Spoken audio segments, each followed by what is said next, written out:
재벌개혁. 지난 19대 총선과 18대 대선에서 가장 주목받았던 경제민주화 공약의 핵심이었습니다.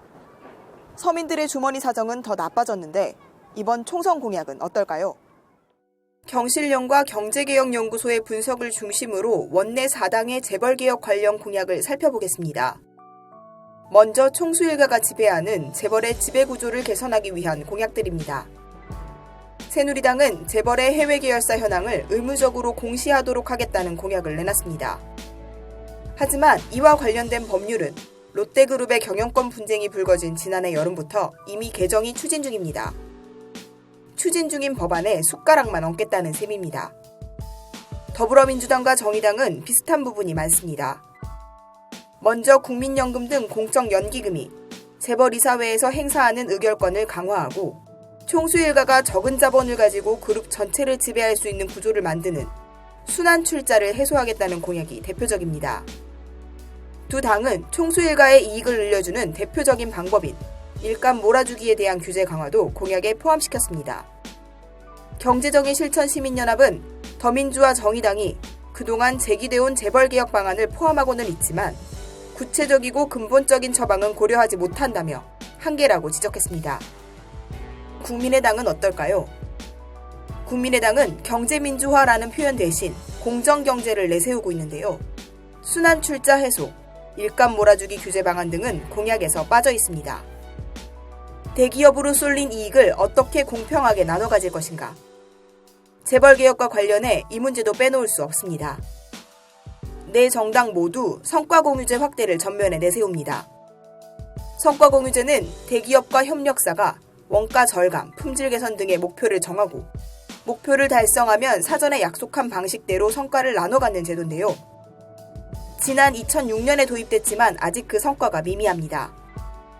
먼저 새누리당은 중견기업이 성과공유제를 도입하도록 적극 유도해서 2차, 3차 협력업체까지 성과가 공유될 수 있게 한다는 방침입니다. 정부 연구개발사업 참여 시 인센티브를 줘서 참여기업을 확대하겠다는 계획도 세웠습니다. 더민주 역시 성과공유제 활성화를 위해 세제 지원 등의 인센티브를 확대하고 중소기업에게 실질적인 혜택이 돌아가도록 지원 방안을 함께 검토하겠다는 입장입니다. 국민의당과 정의당은 한 발 더 나아가 이익공유제를 제시했습니다. 목표 이익을 달성했을 때 그 초과 이익까지 배분하는 제도인데요. 세제 혜택을 통해 역시 자발적인 참여를 유도한다는 계획입니다. 대기업과 중소기업의 상생을 위한 공약 가운데 더민주와 정의당에서만 내놓은 것도 있습니다. 중소기업만 할 수 있는 업종을 지정하는 내용입니다. 현재는 동반성장위원회가 중기적합업종을 정해 권고하는데요. 더민주는 중소기업 적합업종 보호특별법을 제정하자 정의당은 중기적합업종을 대폭 확대하겠다는 공약을 내놨습니다. 이른바 갑질로 불리는 대기업의 불공정 행위를 막을 방법 역시 공약에 제시하고 있습니다. 이 가운데 징벌적 손해배상제는 4당 모두가 공약하는 내용입니다.